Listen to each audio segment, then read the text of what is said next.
Shalom. Shalom. Selamat pagi semua. Saya ingatkan kita pakai mask nih macam tidak keluar sudah suara. Syukur pada Tuhan, hari ini kita dapat berkumpul bersama-sama, dapat bernafas, dapat bersuara, semuanya karena kasih dan anugerah Tuhan. Jadi pada pagi ini kita tidak membuang masa itu emas, betul? Oke, kita sama-sama mempersiapkan hati kita pada pagi ini untuk menyembah Dia, untuk memuji Dia, dan sebelum itu kita masuk di dalam doa syafaat dan serahkan kepada Deacon Yuki untuk memberkati.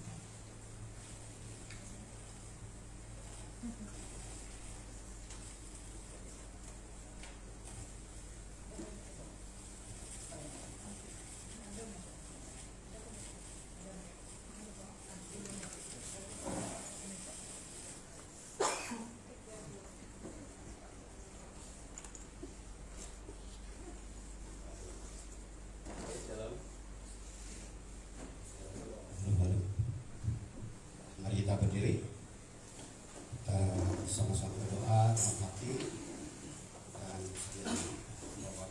suara Tuhan. Kita ingatkan semua Bapak.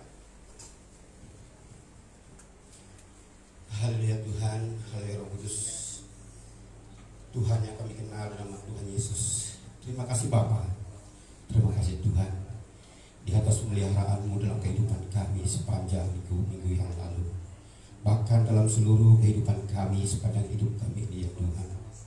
Engkaulah yang telah memelihara kami sejak kami lahir, sehingga pada saat ini Tuhan Engkau telah menuntun memelihara kami dengan keberadaan kami yang sungguh sempurna ini ya Tuhan.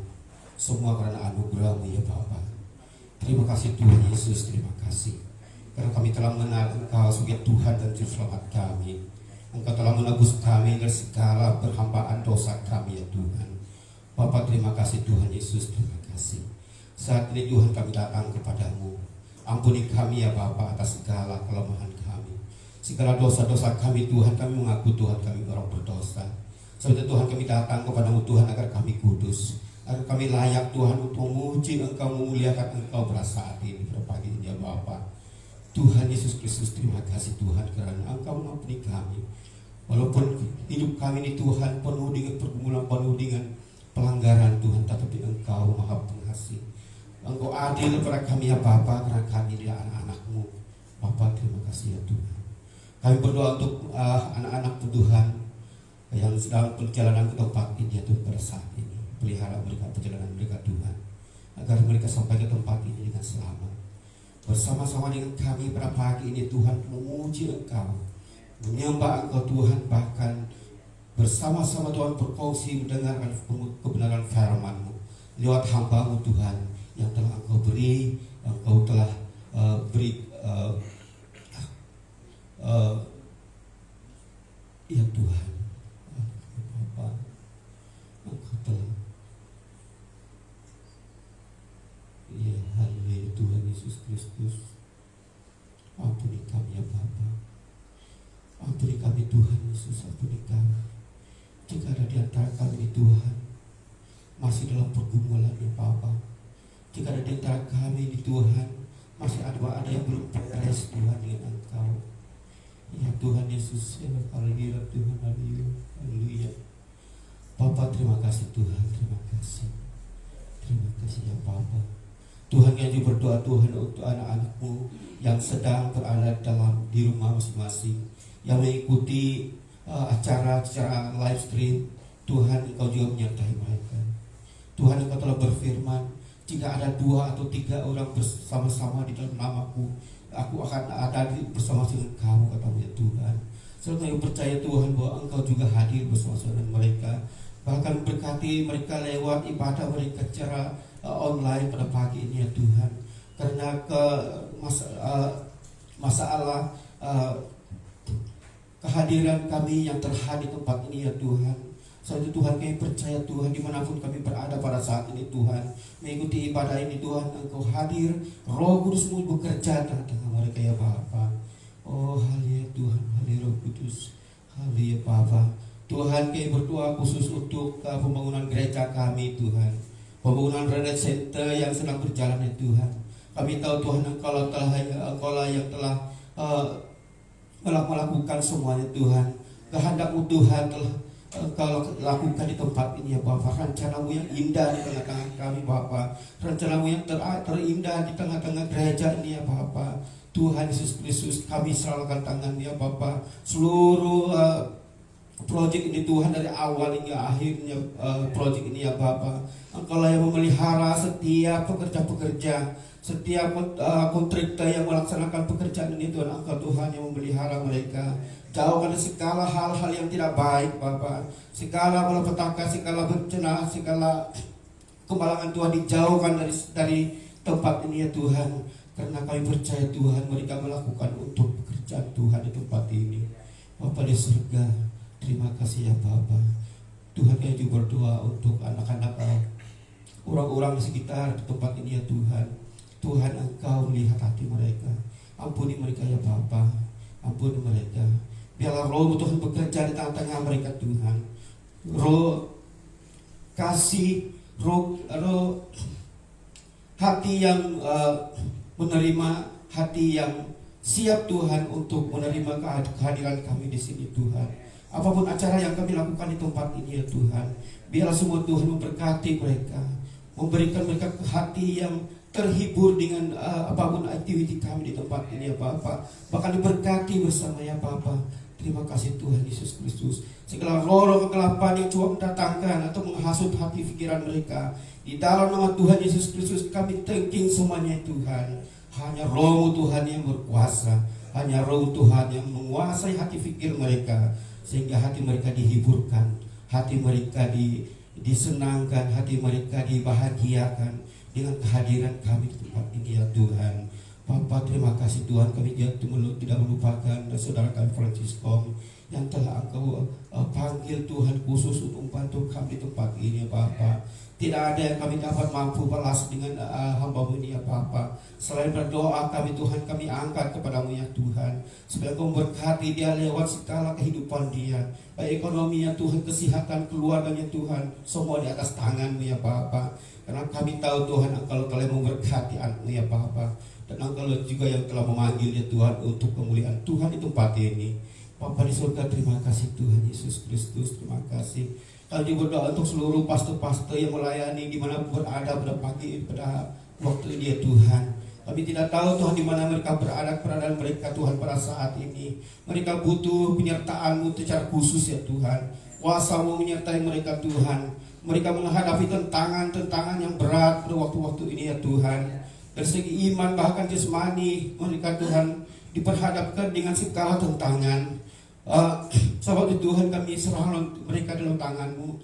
Biar Engkau berikan mereka kuasa, berikan mereka kekuatan, keupayaan, kemampuan, tanggung jawab Tuhan untuk melayani Engkau Tuhan. Dan biarlah mereka Tuhan punya hikmat untuk melayani ya Bapa, supaya makin banyak anak-anak Tuhan yang direbut dari kegelapan, bahkan menerima Engkau sebagai Tuhan dan Juru Selamat. Tuhan, di mana mereka berada pada pagi ini Tuhan, Tuhan Engkau menyertai mereka di dalam ibadah yang mereka kendali Tuhan. Kuasa-Mu yang mengurapi mereka, supaya firman yang ditabur pada pagi ini Tuhan memberkati setiap anak-anak yang dengar, memberkati setiap anak-anak-Mu yang mengikutinya Tuhan, baik secara live, baik secara online ya Tuhan. Di situ Engkau bekerja lewat firman-Mu Tuhan. Terima kasih ya Bapa, terima kasih Roh Kudus. Kami jatuh mengangkat Tuhan seluruh jawatan kuasa, baik pusat, Sabah, Sarawak, dan Semenanjung, bahkan kawasannya Tuhan, bahkan jawatan kuasa gereja setempat Tuhan, khususnya di Pon Batu Tuhan, semuanya Tuhan kami angkat dalam tangan-Mu. Engkau yang menguasai hati fikir kami, Engkau yang memimpin kami, Engkau yang memandu hati fikir kami, agar kami dapat melayani Engkau, agar kami mampu Tuhan untuk memikul tanggung jawab yang telah Engkau beri. Tuhan, keterbatasan kami dalam waktu-waktu ini ya Tuhan, pandemi ini Tuhan, terbatas di pergerakan kami.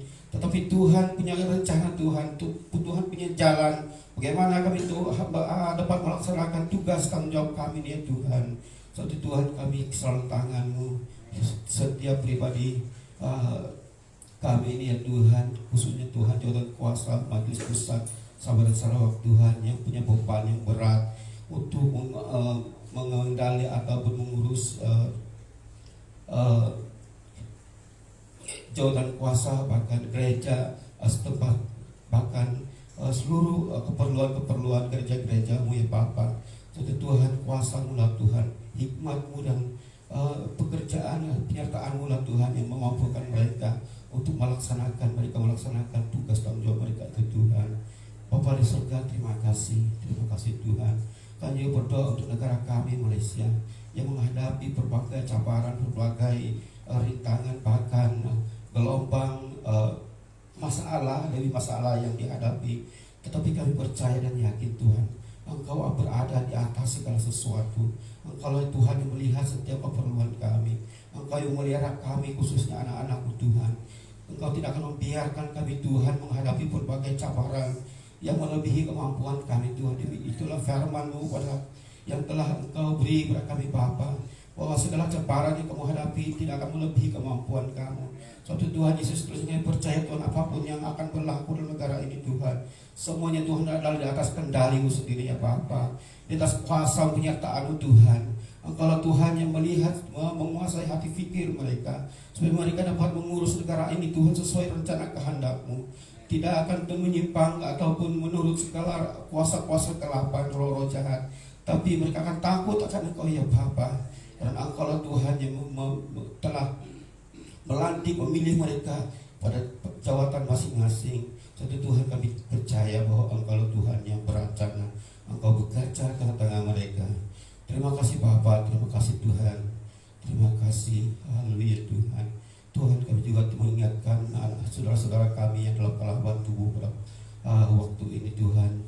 Khususnya kami mengingati saudara kami Rahman juga Tuhan. Tuhan, kuasa-Mu mengurapi, menyembuhkan segala sedikit penyakit yang beliau hadapi. Bahkan mereka yang kami tidak sebut satu persatu Tuhan, Engkau lah yang bekerja. Engkau Tuhan yang menjamah setiap pribadi mereka, menyembuhkan mereka dari segala beban mereka, melepaskan mereka dari segala cabaran, segala pergumulan mereka ya Tuhan. Terima kasih ya Tuhan, terima kasih Bapa, terima kasih Tuhan. Kami berdoa untuk seluruh ibadah kami pada pagi ini, dari awal hingga akhirnya Tuhan. Anak-anak-Mu Tuhan yang terlibat dalam pelayanan, Tuhan Yesus Kristus, Engkau mengurapi mereka. Tuhan, Engkau lah yang bekerja, Engkau lah Tuhan yang memberi mereka hikmat, Engkau yang telah berikan mereka hikmat dalam apapun bidang pelayanan. Karunia-karunia yang telah Engkau beri setiap anak-anak-Mu Tuhan, biarlah mereka dapat menggunakan semua itu untuk kemuliaan nama-Mu. Terima kasih Tuhan, kami demikian Tuhan, firman-Mu yang ditabur oleh anak Tuhan, urapi segala keberadaannya Tuhan, hati, pikiran, mulutnya Tuhan, menjadi saluran berkat pada kami pada pagi ini ya Bapa, agar setiap pribadi kami Tuhan diberkati oleh firman-Mu, agar setiap pribadi kami ditegur oleh firman-Mu, agar setiap pribadi kami Tuhan dibentuk, dikuatkan dan dimatangkan oleh firman-Mu. Engkau Tuhan yang bekerja, Engkau Tuhan yang berada di tengah-tengah kami, Engkau Tuhan yang berkarya di tempat kami pada pagi ini. Biarlah Roh-Mu Tuhan bekerja, biarlah Roh-Mu Tuhan berbicara dalam setiap hati kami, agar kami mengerti setiap firman-Mu, setiap maksud akan firman-Mu, menjadi kekuatan iman, kekuatan rohani kami, agar hidup kami, iman kami terus bertumbuh, terus matang dan berbuah sesuai dengan firman-Mu itu. Terima kasih Bapa, terima kasih Tuhan. Tuhan, kami berdoa, jika ada roh-roh kegelapan yang coba mengganggu di tempat ini, ruangan ini Tuhan, dalam nama Tuhan Yesus Kristus, kami tengking semuanya, kami usir semuanya. Roh-roh jahat, roh-roh pengganggu, roh-roh pencabar, roh-roh penantang, dalam nama Tuhan Yesus Kristus kami tengking semuanya. Hanya Roh Kudus Tuhan yang berkuasa, hanya Roh Kudus Tuhan yang bekerja di tengah-tengah kami pada pagi ini. Tuhan, Kau indah, kemuliaan surgawi menguasai tempat ini pada pagi ini ya Bapa.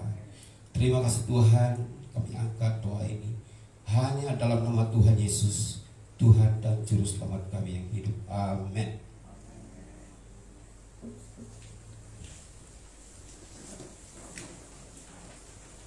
Kita akan teruskan dengan pembacaan ayat. Saya persilakan anak-anak Tuhan yang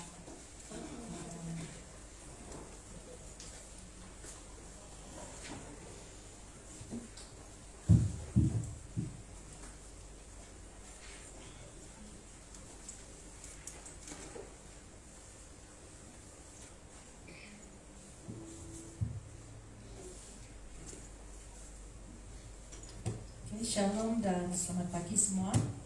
Pembacaan kita yang pertama dalam Perjanjian Lama, yaitu Daniel 5 ayat 10 hingga 16. Daniel 5 ayat 10 hingga 16. Karena perkataan raja dan para pembesarnya itu, masuklah permaisuri ke dalam ruang perjamuan. Berkatalah ia, "Ya Raja, kekallah hidup tuanku. Janganlah pikiran-pikiran tuanku menggelisahkan tuanku, dan janganlah menjadi pucat. Sebab dalam kerajaan tuanku ada seorang yang penuh dengan roh para dewa yang kudus. Dalam zaman ayah tuanku ada terdapat pada orang itu kecerahan, akal budi dan hikmat yang seperti hikmat para dewa. Ia telah diangkat oleh Raja Nebukadnezar, ayah tuanku, menjadi kepala orang-orang berilmu, para ahli jampi, para kasdim, dan para ahli nujum. Karena pada orang itu terdapat roh yang luar biasa dan pengetahuan dan akal budi, sehingga dapat menerangkan mimpi, menyingkapkan hal-hal yang tersembunyi, dan menguraikan kekusutan, yakni pada Daniel yang dinamai Beltsazar oleh Raja. Baiklah, sekarang Daniel dipanggil dan ia akan memberitahukan maknanya. Lalu dibawalah Daniel menghadap Raja. Bertanyalah Raja kepada Daniel, "Engkaukah Daniel itu salah seorang buangan yang telah diangkut oleh Raja ayahku dari Yehuda? Telah kudengar tentang engkau bahwa engkau penuh dengan roh para dewa dan bahwa padamu terdapat kecerahan, akal budi dan hikmat yang luar biasa. Kepadaku telah dibawa orang-orang bijaksana, para ahli jampi, supaya mereka membaca tulisan ini dan memberitahukan maknanya kepadaku. Tetapi mereka tidak sanggup mengatakan makna perkataan itu." Ayat terakhir. "Tetapi telah kudengar tentang engkau bahwa engkau dapat memberikan makna dan dapat menguraikan kekusutan. Oleh sebab itu, jika engkau dapat membaca tulisan itu dan dapat memberitahukan maknanya kepadaku, maka kepadamu akan dikenakan pakaian dari kain ungu, dan pada lehermu akan dikalungkan rantai emas, dan dalam kerajaan ini engkau akan mempunyai kekuasaan sebagai orang ketiga."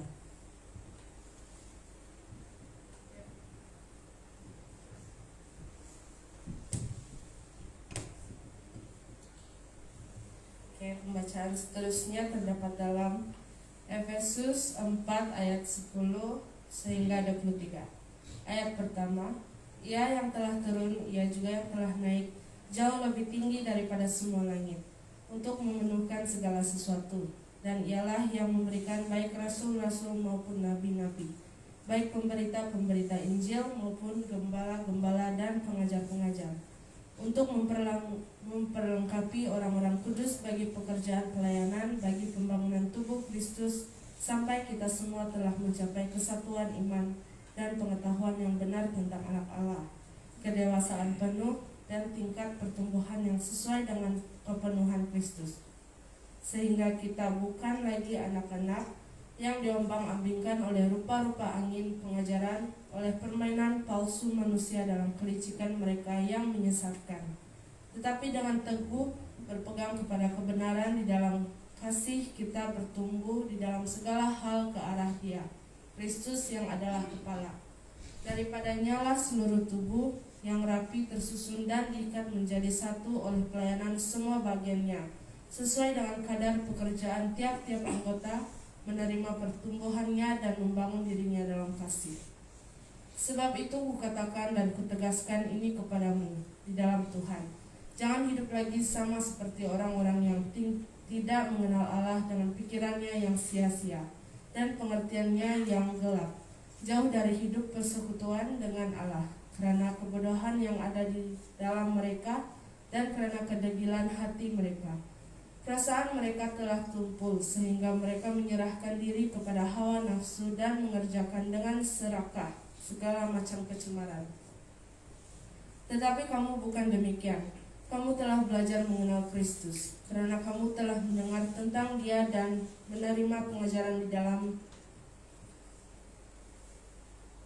Dia menurut kebenaran yang nyata dalam Yesus, yaitu bahwa kamu berhubung dengan kehidupan kamu yang dahulu harus menanggalkan manusia lama yang menemui kebinasaannya oleh nafsunya yang menyesatkan. Ayat terakhir, supaya kamu dibaharui di dalam roh dan pikiranmu. Demikian pembacaan.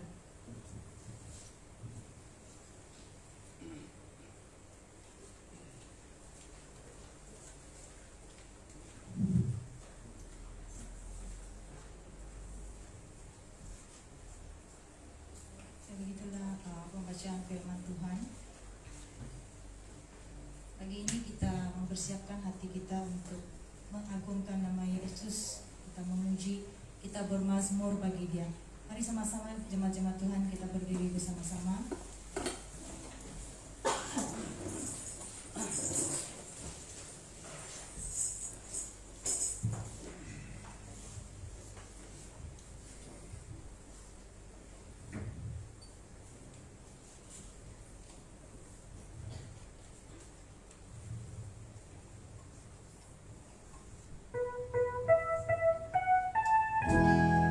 Pagi ini kita mau merenungkan betapa baiknya Tuhan itu di dalam kehidupan kita.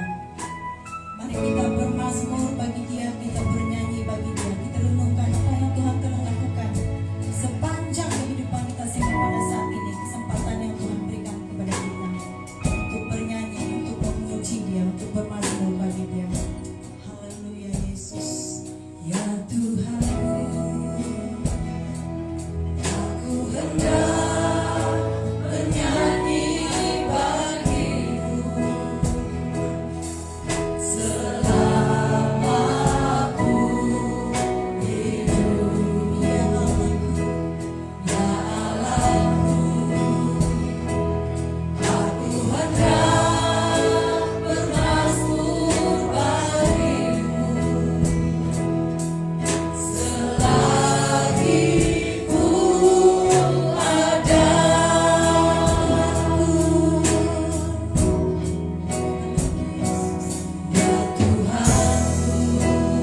Tuhan Yesus, karena hari ini Tuhan kami sekali lagi dapat berkumpul bersama-sama. Kami dapat memuji nama-Mu Tuhan. Kami dapat bermazmur bagi-Mu ya Yesus. Haleluya Bapa, haleluya Yesus. Berikan kemuliaan bagi Tuhan Allah kita. Haleluya. Tepukan yang memenuhi sekali. Lanjut. Kita terus berpuja, kita pada pagi ini katakan Tuhan Maha Besar. Amin. Sama-sama kita angkatkan pujian ini. Haleluya.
Saya silakan Yukin sekali lagi untuk doa pemberkatan khusus bagi persembahan kita pada hari ini.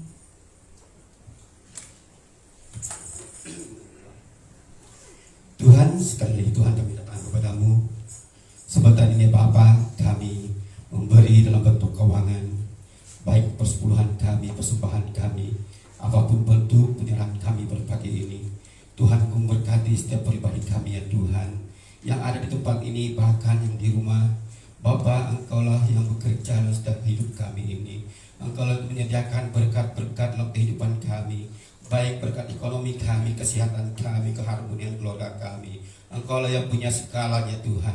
Sebab itu Tuhan, kami mengucap syukur kepadamu karena hidup kami ini Tuhan sentiasa di dalam sukacita, damai, sejahtera. Bapa di surga, hamba-Mu yang mengurus keuangan ini Tuhan, biarlah Engkau mengurapi, membentuk pribadi kami, khususnya bendahari kedua-dua kami ya Tuhan.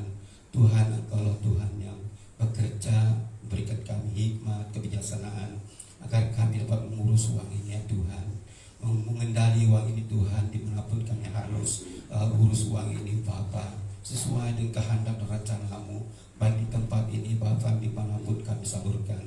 Terima kasih Tuhan Yesus, terima kasih. Ini doa kami, dalam nama Yesus kami mengucap syukur. Amin.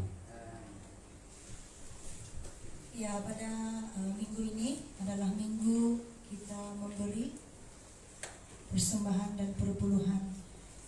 Kantung diedarkan di antara kita dan kita akan menaikkan penyembahan kita hari ini. Sementara kantung diedarkan, kita akan angkatkan. Kita katakan kepada Tuhan, sungguh besar kasih setia Tuhan. Kasih setianya, berkat-berkatnya yang melimpah di dalam kehidupan kita. Bukan saja berkat-berkatnya, segala sesuatu yang Tuhan telah berikan kepada kita sepanjang kehidupan kita. Sungguh besar setiamu ya Tuhan. Haleluya.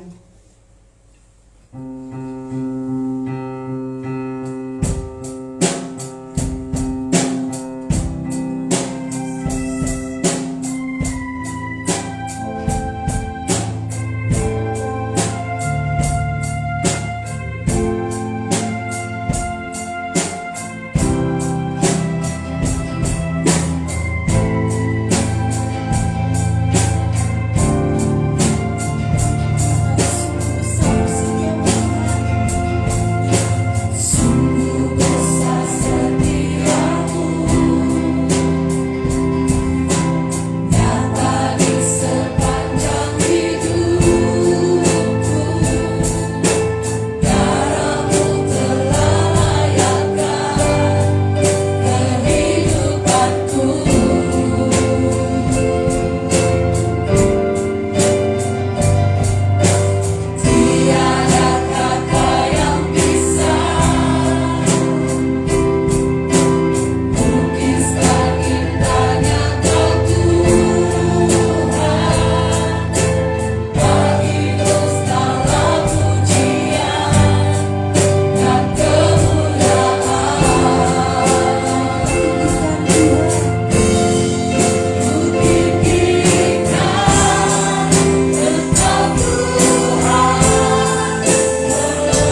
bersyukur Tuhan. Pagi ini Bapa, kami mau mempersiapkan hati kami Tuhan untuk mendengar suara-Mu ya Bapa. Berbicaralah Engkau Tuhan di tengah-tengah kami pada pagi ini Tuhan. Tegurlah kami Tuhan dengan firman-Mu ya Bapa. Terima kasih Tuhan, kami percaya kehadiran-Mu di tempat ini ya Tuhan. Haleluya Yesus. Haleluya Yesus. Amin. Silakan duduk, jemaat Tuhan.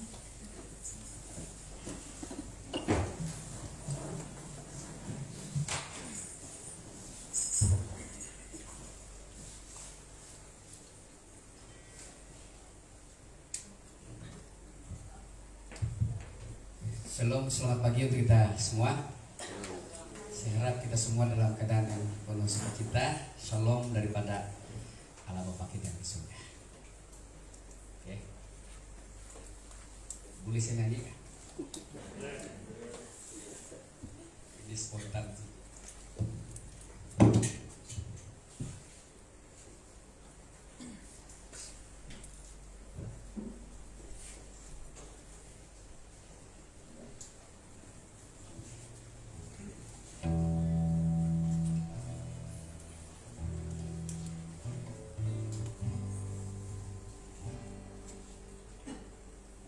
Lain-lain juga kalau jarang nyanyi satu rakaat.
Oke, itu menjadi satu dasar kita dalam melayani juga. Sebab selain firman Tuhan, pujian itu adalah sungguh memberikan kita kekuatan, semangat. Oke, selagi kita masih hidup di dunia ini, mari kita sama-sama melayani Tuhan. Apa saja posisi kita. Oke, sebab bila sudah waktunya kita kembali kepada Bapa kita di surga, maka tidak ada kesempatan kita untuk melayani siapa di dunia ini, oke, atau melayani orang lain. Gunakan kesempatan kita untuk melayani Tuhan, itulah yang terbaik dan menghadirkan kemuliaan Tuhan. Oke, untuk pagi ini saya tetap meneruskan juga sesi dalam khotbah tentang peperangan rohani. Oke, sudah tentunya kita telah belajar ada 2 sesi yang sudah kita pelajari bersama. Bahkan ini sesi yang ketiga, sebenarnya belum habis lagi, tetapi saya akan menjelaskan atau berfungsi dengan kita tentang firman Tuhan ini.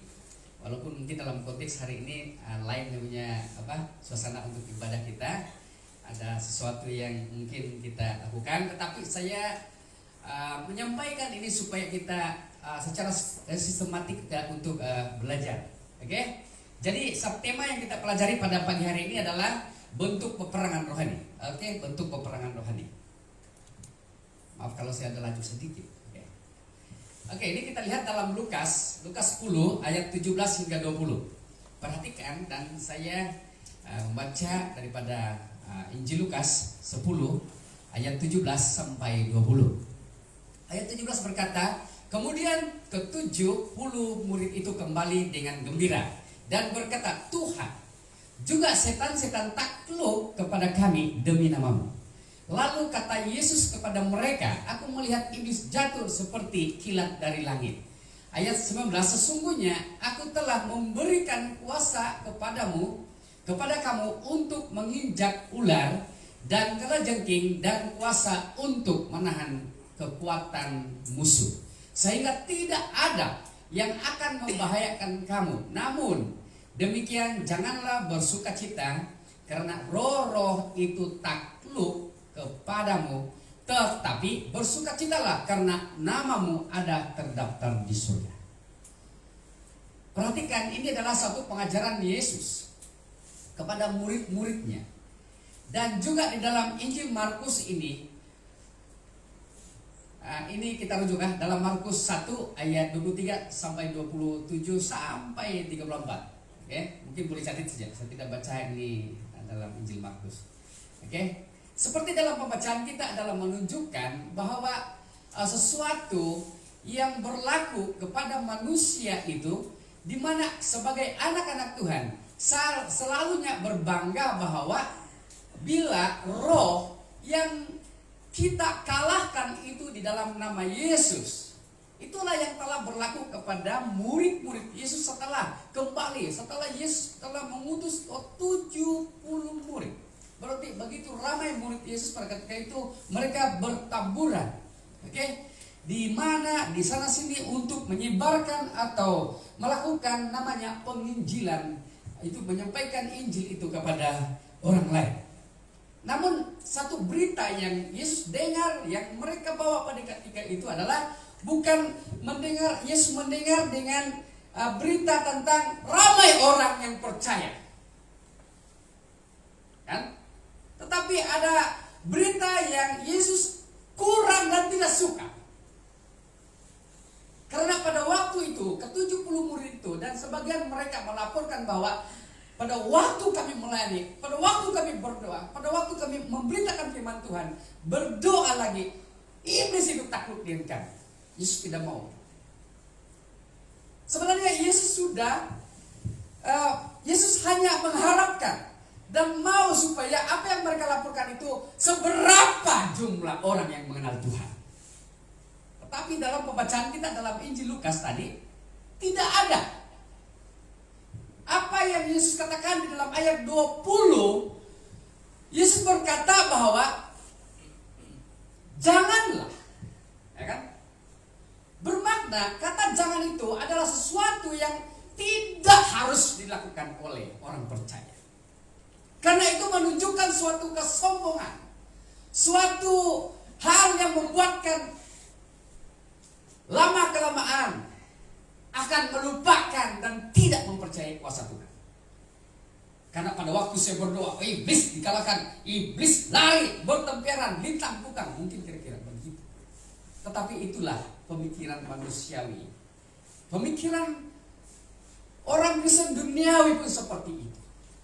Tetapi Yesus katakan, bersukacitalah karena namamu terdaftar di surga, atau dengan kata lain dalam Wahyu, terdaftar di dalam buku kehidupan.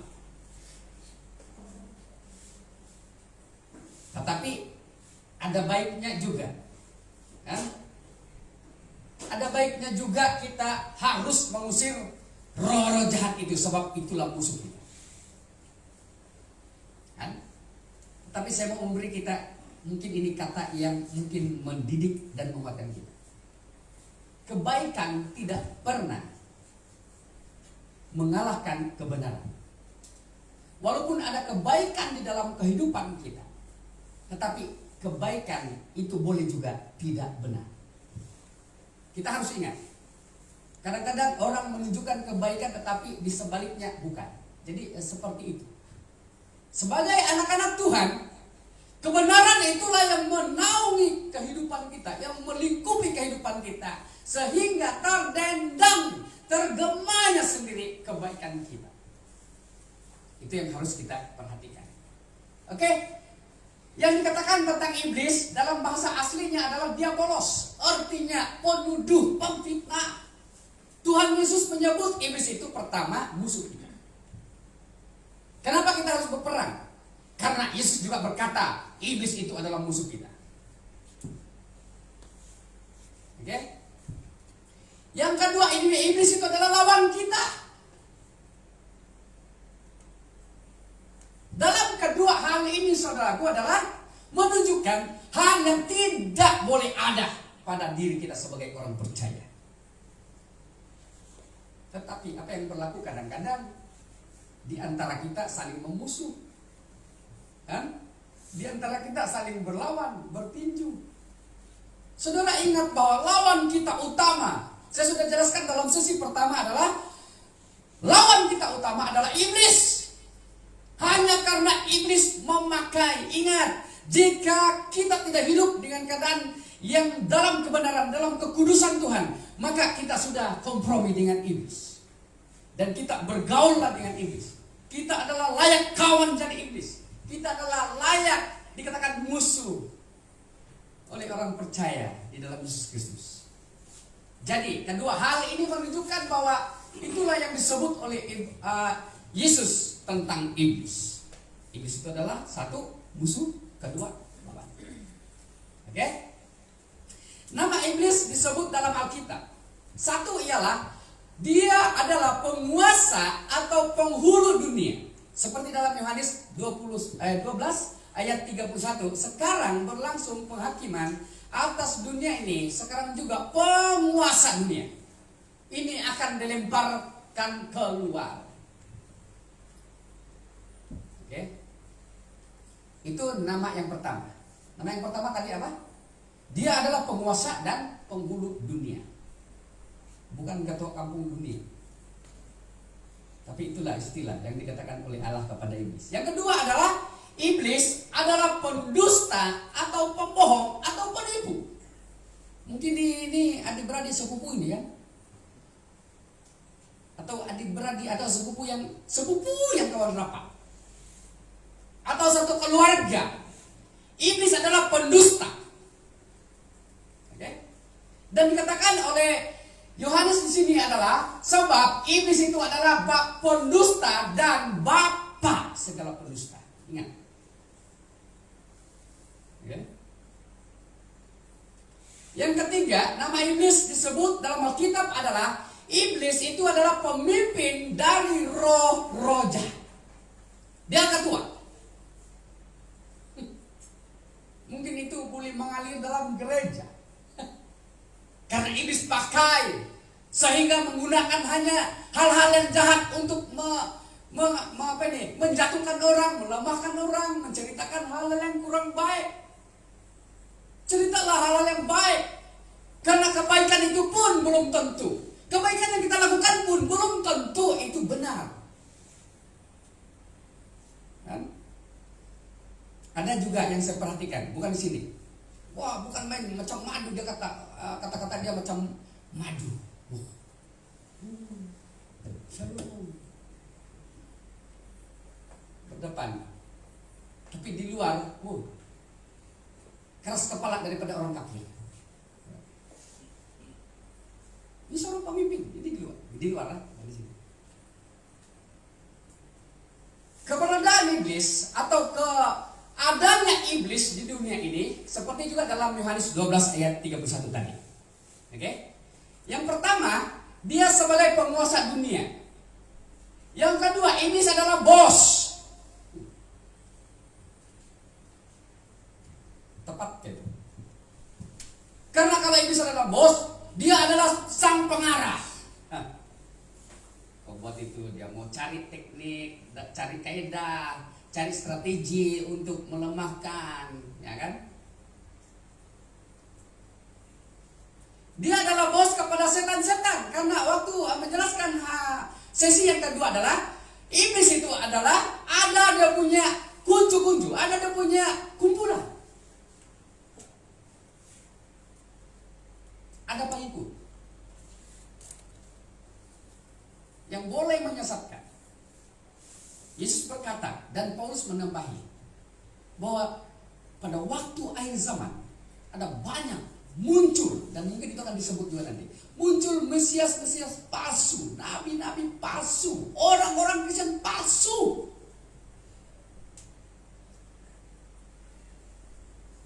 Alkitab sekarang pun banyak juga palsu. Nanti kalau kita pergi di kedai, ada mana yang kau mau? Yang mahal ada, yang separuh harga mahal, tidak mahal ada, yang paling murah ada kan? Ada juga begitu di kedai. Saya selalu juga begitu. Tetapi biasanya kita beli barang pakai sampai rusak. Yang ketiga di sini keberadaan iblis adalah ada di mana-mana. Kalau Tuhan pun ada di mana-mana, ingat, iblis pun ada di mana-mana. Selalunya di gereja tidak ada iblis kan? Ada. Kan? Yang keempat di sini adalah keberadaan iblis itu hanya pada kekuatan-kekuatan yang jahat saja. Bermakna tidak ada kebaikan yang dilakukan oleh iblis. Jadi kalau kejahatan demi kejahatan itu, pasti itulah dikerjakan, digerakkan oleh kuasa iblis. Bagaimana kita melihat atau mengenal sifat-sifat iblis? Saya percaya yang punya keluarga, punya anak, ada pengalaman nih kan? Tidak juga 100% kita kenal itu karakter atau sifat-sifat anak kita, tetapi sekurang-kurang kita tahu, oh ini begini ini gaya anak kita. Kita melihat menurut Alkitab juga bahwa kita mengenal atau melihat sifat-sifat iblis. Yang pertama di sini adalah menyebabkan orang buta dan bisu. Baik itu secara jasmani atau secara fisikal, juga secara rohani. Injil menurut Yohanes di sini, Matius di sini adalah kemudian dibawalah Yesus kepada Yesus seorang yang kerasukan setan. Dalam pelayanan Yesus, jarang Yesus menerima orang-orang yang baik. Kan? Apakah mungkin dalam firman Tuhan yang kita baca dalam keempat Injil, tidak mereka suka catat itu apa yang dilakukan oleh Yesus yang orang-orang baik datang kepada Yesus? Mengapa? Karena orang-orang seperti ini yang mereka bawa kepada Yesus, yang datang kepada Yesus adalah orang-orang yang dirasuk oleh setan. Karena itu adalah seteru. Kerasukan atau perbuatan iblis itu yang memakai, yang merasuki. Mungkin adalah satu lagu yang gue viola tahun lalu. Da da da da. Da. Saya tidak hafal. Itu saya. Oke, orang itu buta dan bisu, lalu Yesus menyembuhkan. Mungkin dalam konteks kita pada hari ini saudaraku, mungkin kita buta secara rohani dan bisu untuk menyampaikan firman Tuhan kepada orang lain. Karena kalau kita menyampaikan firman Tuhan kepada orang lain, kau pun sama juga ini dengan saya. Begitu. Jadi, menurut Injil Matius ini, dalam 12 ayat 22 ini, bahwa itu menggambarkan juga sebagai orang Kristen yang buta rohani, yang bisu rohani. Tetapi ingat, hanya kita datang kepada Yesus, pasti ada dicelikan. Anda boleh berbicara tentang Yesus, Anda tidak takut lagi. Karena Tuhan memberi keberanian dan hikmah. Yang kedua, bagaimana kita mengenal dan melihat sifat-sifat iblis adalah menyebabkan seseorang bertindak menyiksakan dirinya atau memiliki sikap aneh.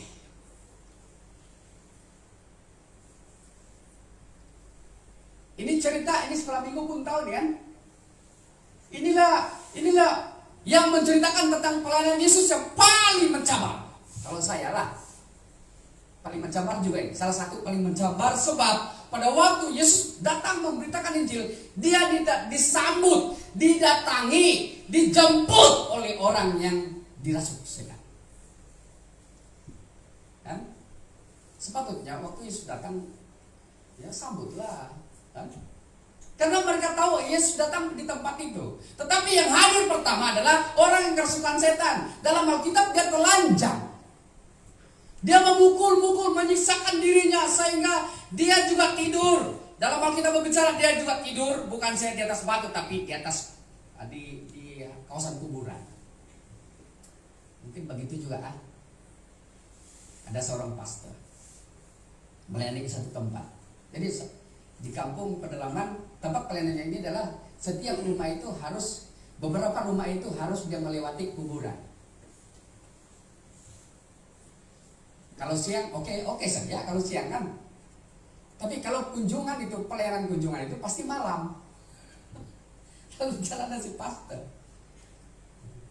Sampai di kawasan kuburan dia menyanyi. Ay, ada kuburan. Apalagi jemaah dia itu atau orang kampung sana menceritakan di kuburan ini dimakan orang ini. Dia takut.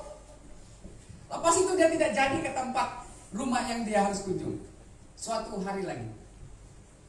Tapi Tuhan bagi dia kebijaksanaan. Dia ambil pakai itu earphone. Pasang lagu rohani, kuat-kuat, jalan. Sebab orang kata, kalau kau lalu di tempat itu pasti ada bunyi yang aneh-aneh yang macam-macam. Mungkin ada yang bersiul kan, macam-macam lah kan. Tetapi Tuhan beri dia kebijaksanaan.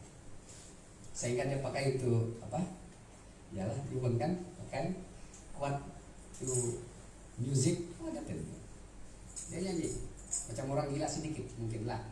Tapi pada waktu dia melimpasi atau melewati itu kuburan saja. Nah, kita melihat di sini bahwa bukan seperti itu. Lain situasi atau keadaan yang berlaku pada waktu Yesus berhadapan dengan pelayanannya pada ketika itu. Mungkin pada ketika itu Yesus mengharapkan, dia disambut, mungkin ramai orang yang hadir mendengar. Tapi yang mendengar, yang datang pada ketika itu adalah disambut oleh kerasukan. Kan? Nah, kita melihat di sini bahwa itulah bagaimana kita mengenal sifat-sifat atau sikap-sikap iblis itu adalah orang bertindak menyiksakan dirinya sendiri. Mungkin hari ini tidak. Kita kelihatan seperti apa yang berlaku pada zaman Yesus. Tapi hari ini mungkin dia kan seperti lagu tadi lah. Oke, yang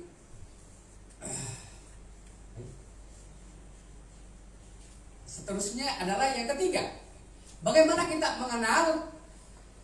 melihat sikap-sikap iblis itu adalah setan dapat dikenal masuk dalam binatang. Nah, dalam Lukas ini pun, dalam Lukas 8 ayat 30 hingga 32, mereka ini banyak, legion, kan?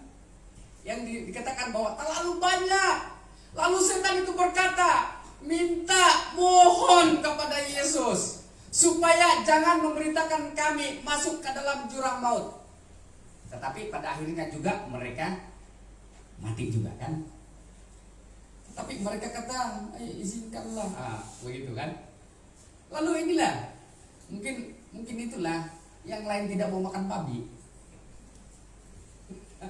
Mungkin atas dasar itu ayat itu.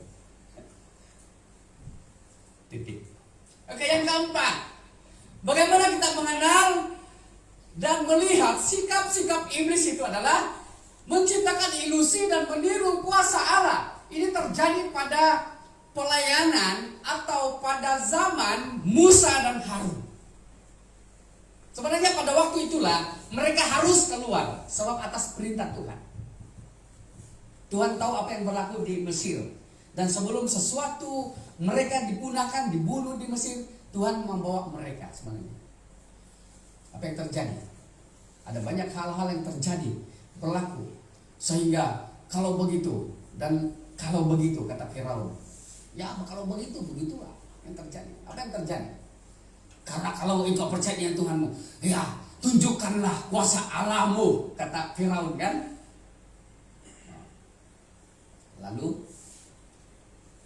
Lalu Harun menghulurkan tongkatnya, melemparkan tongkatnya di depan. Jadi ular. Demikian juga para imam-imam bagi Firaun, kan? Mereka juga melemparkan tongkat mereka. Jadi juga ular. Ingat, Jadi jangan kita keliru. Kita harus mengenal, karena kuasa Allah ada, iblis pun ada kuasa. Cuma bezanya karena iblis tidak memberi hidup yang kekal. Nah, iblis menciptakan ilusi. Saya lihat ini di dalam kamus lah kan, bahwa ilusi itu menunjukkan atau maksud arti ilusi itu adalah tindakan yang tidak benar, mengelirukan. Jadi kalau kita mendengar firman Tuhan, maka kita keliru dengan firman Tuhan. Itu salah satu cara iblis untuk mengelirukan kita. Sangkaan buruk. Oke. Yang lain hanya dalam angan-angan. Abu Nawas. Hayalan. Tidak sesuai dengan panca indera. Tidak dapat dipercayai. Dan itulah Yesus sebut kepalsuan. Jadi berhati-hati di dunia masa kini. Karena kepalsuan juga terjadi di dalam kekristenan pada masa kini. Jadi kita harus ingat, walaupun itu semua pekerjaan iblis untuk memalsukan setiap iman kita, tetapi ingat, harus datang kepada Tuhan, melawan dan memusuhilah dengan iblis. Karena kuasa iblis itu tidak dapat membawa kita ke dalam hidup yang kekal. Yang kelima di sini adalah bagaimana kita mengenal atau melihat sikap-sikap iblis adalah setan mengadakan tanda-tanda dan mukjizat. Ini berkaitan dengan poin keempat tadi. Karena kalau Allah juga melakukan mukjizat, iblis pun buat juga begitu. Kan? Mungkin juga kita berpikir orang luar, maksudnya orang yang tidak percaya Tuhan masih juga hebat-hebat. Masih juga orang yang kaya, kan? Masih juga orang yang berada. Mungkin itu suatu pekerjaan iblis kepada mereka. Karena tidak percaya kepada Tuhan, sehingga mungkin terjadi juga sangka sedikit buruk kepada kita. Kenapa mereka di luar sana lagi lebih hebat daripada kita? Kan Tuhan Yesus berjanji kita diberkati dan sebagainya. Sehingga timbullah kekecewaan, sehingga timbullah kekeliruan. Tetapi kita melihat bahwa kita harus ingat juga, iblis pun boleh berbuat tanda-tanda dan mukjizat. Hal yang kita pelajari yang terakhir di sini adalah apakah strategi iblis kepada manusia. Kalau dalam dunia sukan, contoh bola sepak, pasti ada strategi kan, terutama itu coach atau juru latih. Tapi pada parahnya, sekali dua kali berturut-turut pasukan itu kalah, itu coach tetap ditendang.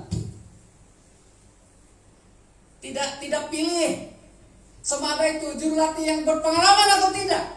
Tetapi yang bekerja, yang melakukan tugas itu adalah pemain. Tetapi kalau kita melihat dalam dunia bola sepak hari ini, kalau sekali, dua kali, tiga kali berturut-turut, maka diambang pemecahan itu juru latih.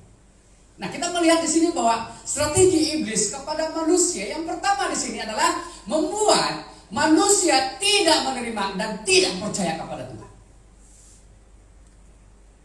Ya? Bukan karena kita melihat, ada seorang di gereja kita, saya tersandung. No.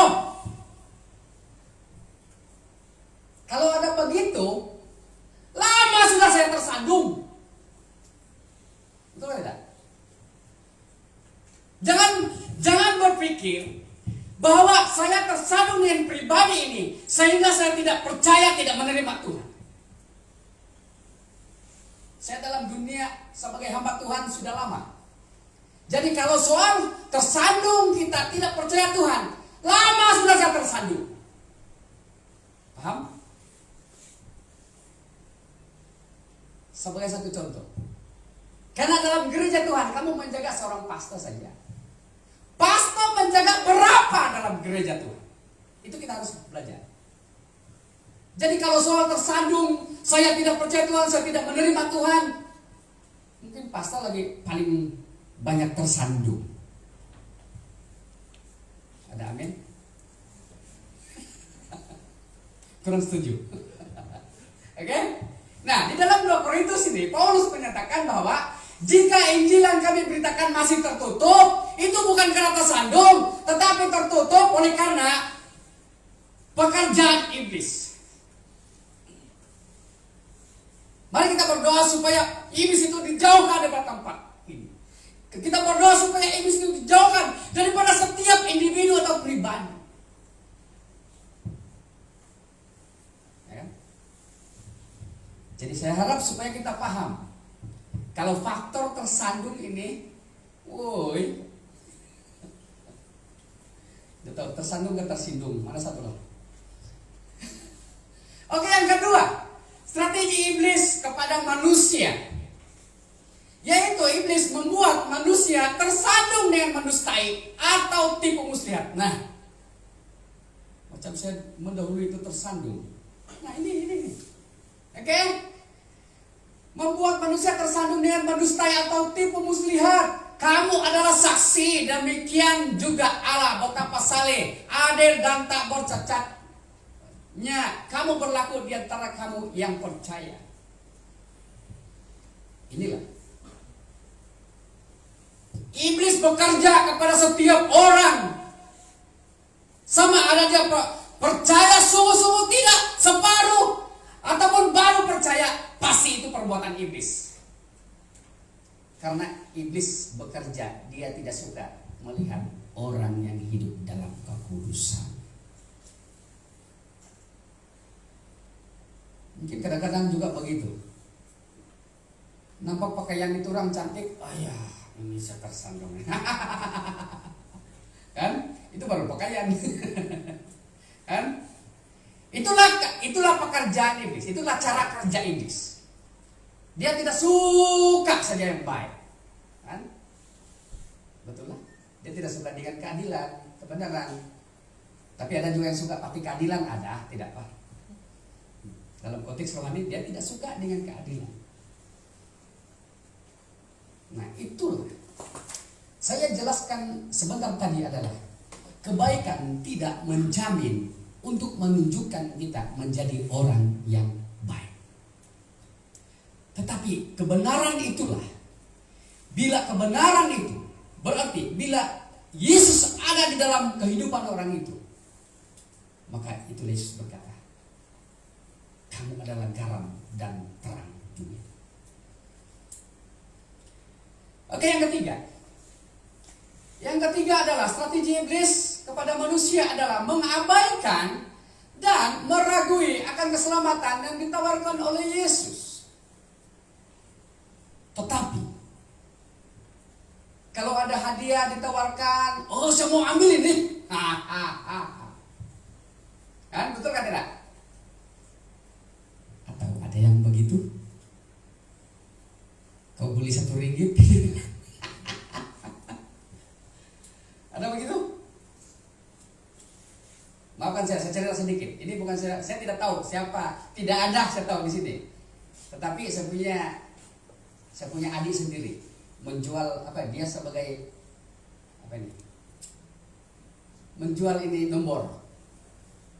Minta maaf saya tidak tahu kita di sini, tetapi ini saya bercerita reality. Adik saya dia makan ambil komisi saja. Jadi berapa? Sebab bila orang kena dia punya nomor,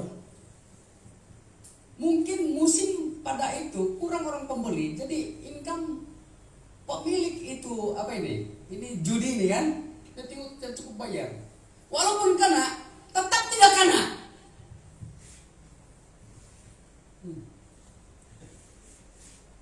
Coba lah. Cukup di sana lah. Dulu waktu saya belum menerima Tuhan, saya sedikit pengalaman dengan barang itu juga. Sama Bapak tidak. Kau beli RM1, kalau apalagi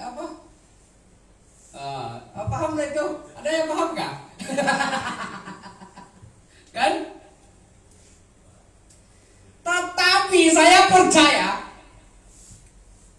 walaupun ditawarkan dengan hadiah yang lumayan, yang selalu kena lurus lagi tarik saja. Ada?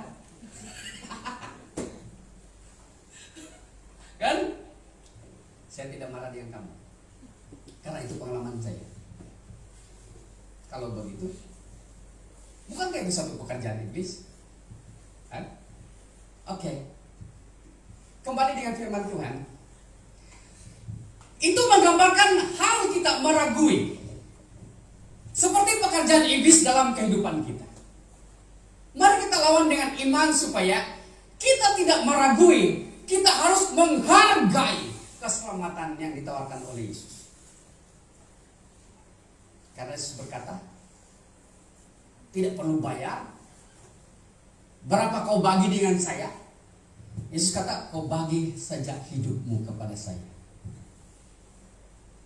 Amin. Pasti diberkati itulah. Oke. Jadi ini hal yang ketiga.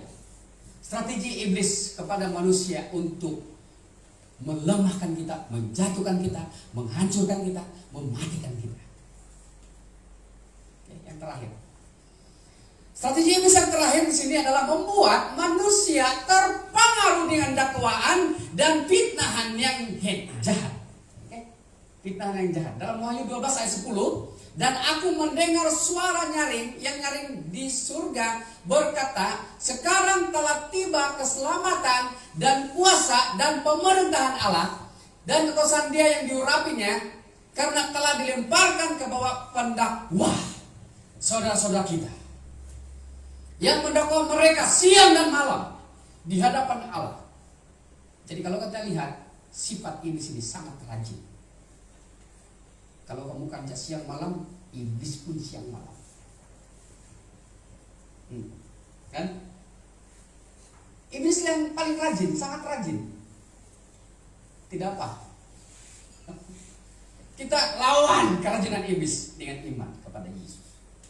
Inilah kerja iblis. Dia hanya mendakwa, menuduh, memfitnah.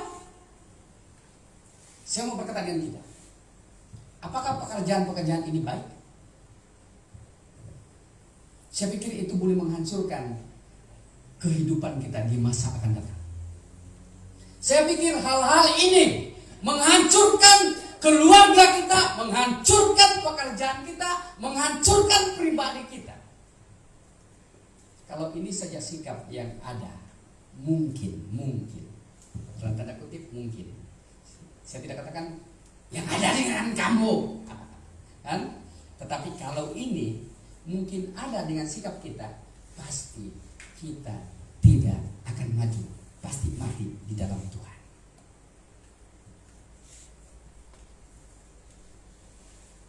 Bila kita terpengaruh dengan dakwaan dan fitnahan yang hebat daripada iblis, adalah ini semua hal-hal ini menghalang manusia untuk menerima keselamatan yang daripada Tuhan.